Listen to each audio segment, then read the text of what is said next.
them. We're very upset at the Home Depot for any reason. And once we showed them that we're real, we're real people that work at this company, and that's what this company is made up of, they've become our biggest fan. And so when you talk about the power of sending out a message and getting a retweet, look at who actually is retweeting. And if that's someone that you earned and built that relationship with, that means a lot. So to bring it down to the folks, a lot of the folks here that are small nonprofits or just getting started, and that don't have a Facebook, do they just plop a Facebook page out there and people come running? How does, because the intent of the meeting was, okay, you need to have this, now where do you start? Yeah, I think Sarah's presentation was fantastic because the aspect of having the calendar, getting everyone to buy in on that, things like that, and I'll let you speak to that. Yeah, with Facebook, the movie Field of Dreams where he's like, build it and they will come. Totally not like that at all. So you build it, they will not come. They probably won't all of a sudden be like, oh, we've been waiting for them to come on Facebook, kind of thing. So some of the things that we would suggest is really interlinking all of your other marketing initiatives. Like if you're sending out emails, put your Facebook on your emails, put it on your website. If you're doing any kind of events or sponsorships, tell people that you have a Facebook page and to become a fan of your Facebook page. Put it up on the screen if you're doing that. For us too, can you hear me okay? Should I use the microphone? Okay.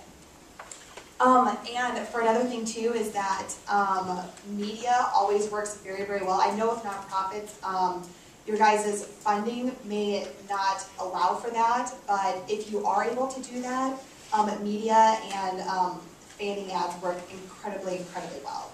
So those are some of the suggestions. Just promote that you have a Facebook page. Right. In every way you can. Right, exactly. I would like to say something too. On our Facebook page, I've gone and found other companies and organizations that are like ours, and I'll add them to our favorites, and then I'll put on their wall, hey, we've added you to our favorites, check out our page, and get a lot of people that way too. And you kind of meet other people who are running other pages like you, and you can bounce off ideas and stuff like that, so that helps out a lot.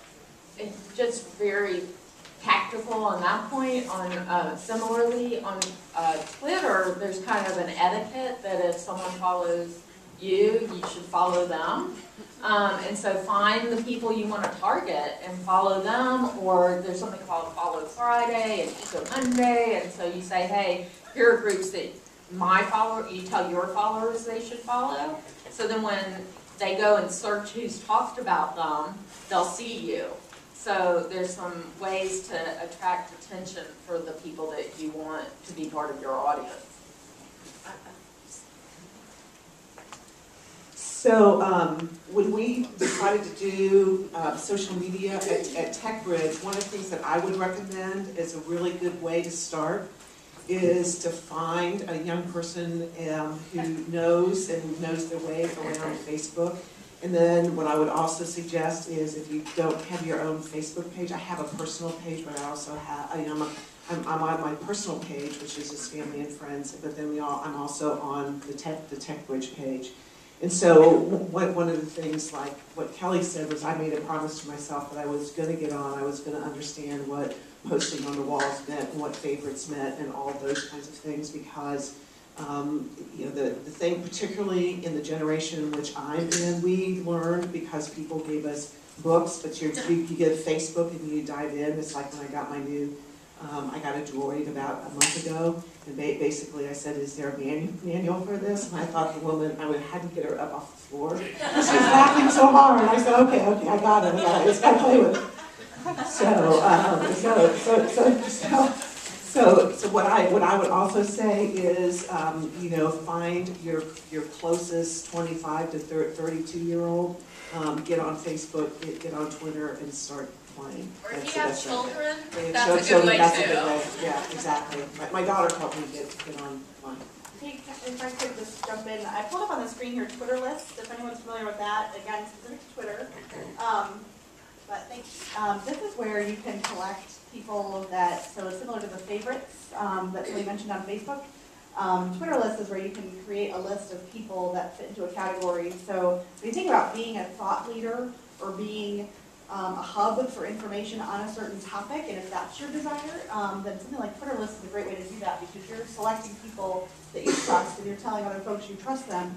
And then this aspect of come to our organization's Twitter page, and we have a quick link to that. So we have a couple of quick links around home improvement, around the brands that we carry in our stores and things like that. So you could create any number of lists that are relevant, and that's a great way to see more folks come over and find you.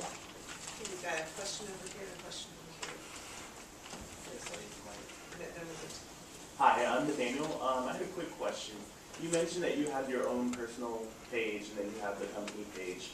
Where do you draw the line between your personal life and your company's page? Because I know in our organization we're always told, hey, go on, comment, generate, some ROIs.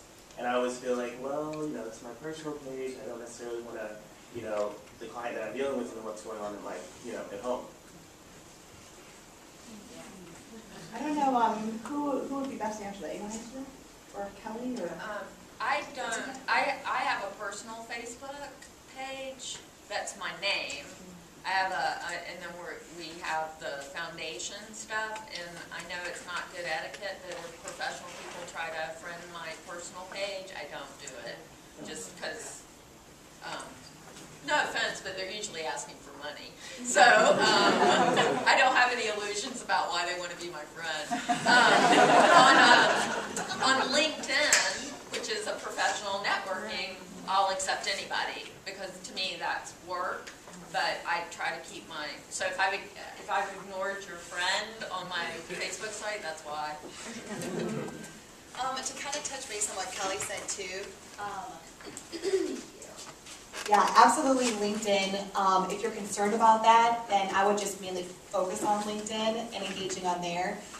With Facebook though, people like to see kind of the personal side of business people too, because it makes it seem more real. Obviously you do business with people you like, and if you can see like a real side to them and like a real relationship with them, I mean that could possibly really help your business too. So I wouldn't see it as a negative. You can also have two handles. Right. You could have your work Facebook handle and a personal Facebook handle too. Mm-hmm. Yeah, if you wanted to have two profiles, you could do that, but it's not always a bad thing. It could definitely be a positive too, to help just gain deeper relationships with clients or with companies that you're working with too. Hi, my name is Karen, and I work for our employee staff is very small, but we assist people throughout the entire state, and we're a nonprofit. And I'm over the social media for Facebook for our organization. And I personally have like over 1,000 friends on Facebook, but I went through and click, add all of them to the Healthy Mothers, Healthy Babies page, but then, okay, we only have like 100 people. I know on Twitter it's so much easier to add people you don't know into the group, but on Facebook you can only add your friends. Is there not a way to add people or request people to like your page unless they're your friend? Am I correct, or is there another way? Yeah, yeah, you're right. When it comes to sending those like real personal requests, it can only be people that you're friends with. But I mean, you can also send invites to people's emails too on Facebook. So if you have a whole email list, I mean, you can do that too. Otherwise, just kind of the other question about how, do you start a Facebook page and stuff like that, just not only trying to use just Facebook to gain fans, but use all your other initiatives too to gain fans would be very helpful. One thing that we do, like Active.com, we send all of our registrations, so if they post an article that's relevant to running, we will tags we do at Active.com, and they have 10,000 followers. So we post their article we do at Active.com, it follows on the wall. So the Atlanta Track Club shows up to the 10,000, 15,000 followers. So if you can find an organization that's relevant, it has to be relevant, to what you're posting. So a lot of times they'll be Repeat your comment, please.